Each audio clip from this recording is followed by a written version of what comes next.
What up, Cuck? It's your boy out here, and it's Super Bowl Sunday. Now, I'm going to Super Bowl party. I'm going to have a lot of fun, but I don't really like the Super Bowl. I think it's a waste of time in many ways, but the party's going to be fun, so that's where I'll be, Cucks. I'm letting you know, so I can also let you know this. If you plan on making any bets, the smart money today is Isaiah Pacheco does score a rushing touchdown. I see it happening. The odds are pretty good. Don't hold me to it, but that's what I'll be betting on, I'm pretty sure, Cucks. But I haven't really looked at everything. Anyways, let's get to today's video. Today's video, of course, is about what the hell is going to happen after WrestleMania, right? Well, we're going to have the Raw after Mania, which, in my opinion, will be the most annoying and obnoxious Raw after Mania, one way or the other, right?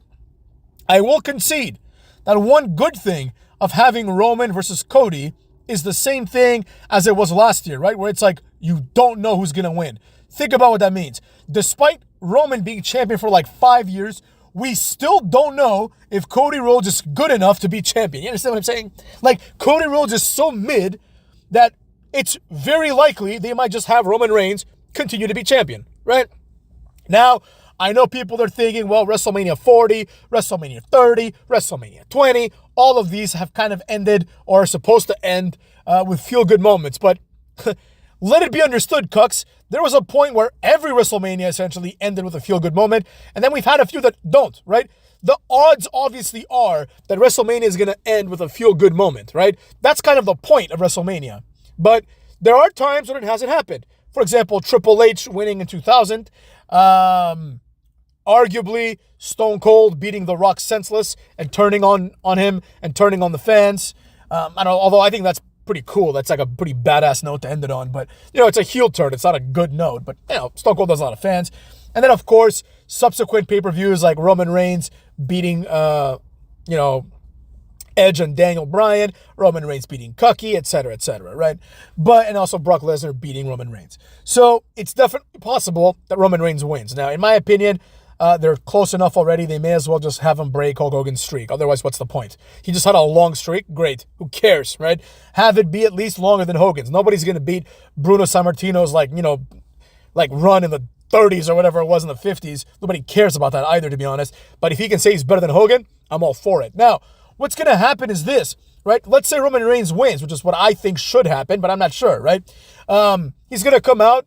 It's going to be just endless boos.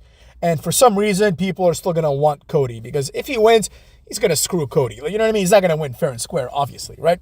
I mean, how great would that be? But on the other hand, if Cody Rhodes wins, he's going to come out and he's going to start crying. Like, that's a guarantee. He's going to start crying and moaning in the middle of the ring. But before he does that, he's going to have that moment where he tries to hold up the mic and then the emotion overwhelms him because this is a man who gets very emotionally overwhelmed. The emotion overwhelms him. He's going to start tearing in his eyes and he's going to start mouthing the words, thank you, thank you. Come back to this video after WrestleMania. You're going to see exactly what's going to happen, right?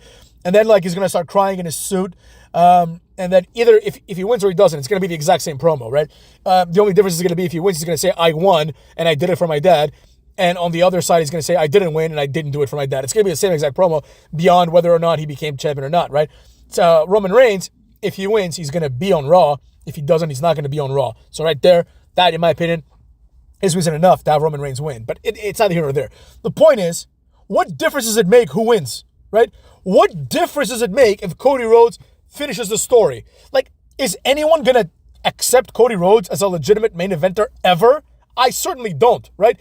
In my opinion, the best that he can achieve is he can be like a Drew McIntyre, right? He can be like an upper mid-carder that's pretty much going to be an upper mid-carder for life, right? He'll never be like a Randy Orton. He'll never be like a Shawn Michaels. He'll never be like John Cena or The Rock or Batista. He just cannot be that because, quite frankly, he's too old to become that all of a sudden, right?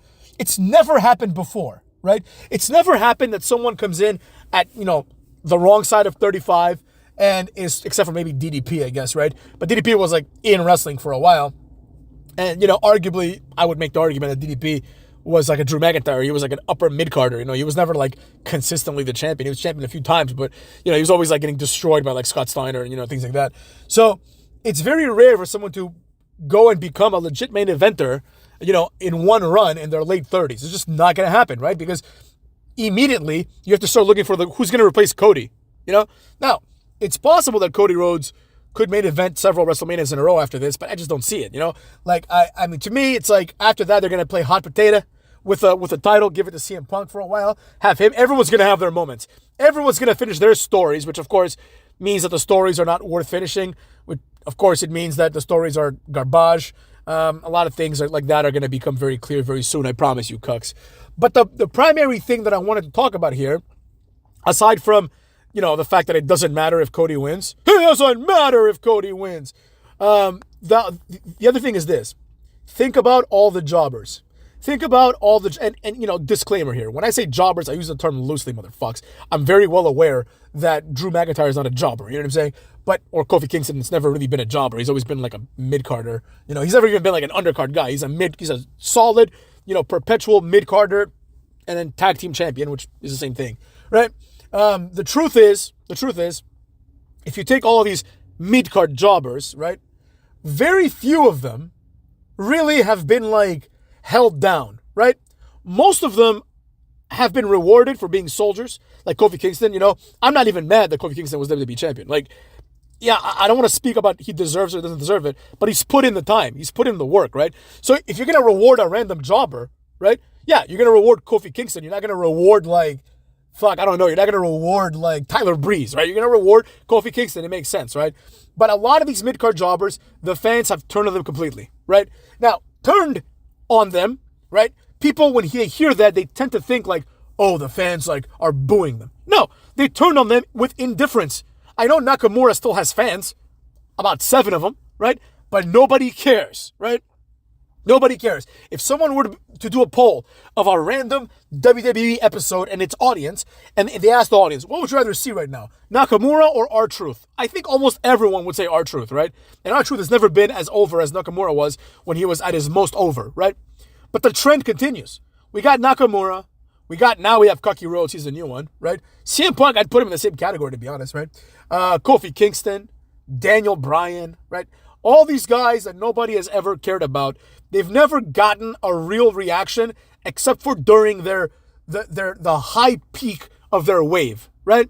In other words, there's nothing special about any of these guys, right? And that's why none of these guys are now main eventers in WWE or elsewhere.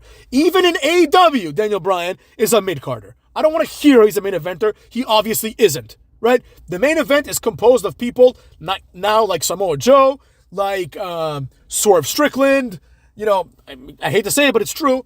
Hangman Adam Page, MJF when he's around, Adam Cole. These are the main eventers, and Daniel Bryan is not in that category. Like, he can beat those guys in any given day, but he's not in that category. Just the same way that Kane, would beat Stone Cold. When Kane was a face and Stone Cold was a heel, Kane would beat Stone Cold, or Stone Cold would have to cheat to beat Kane, right? Doesn't mean anything. Stone Cold's still the main eventer, Kane's still the upper mid-carder. So all of these jobbers, right, never amounted to anything because they are 100% the product of cheap fan engagement, right?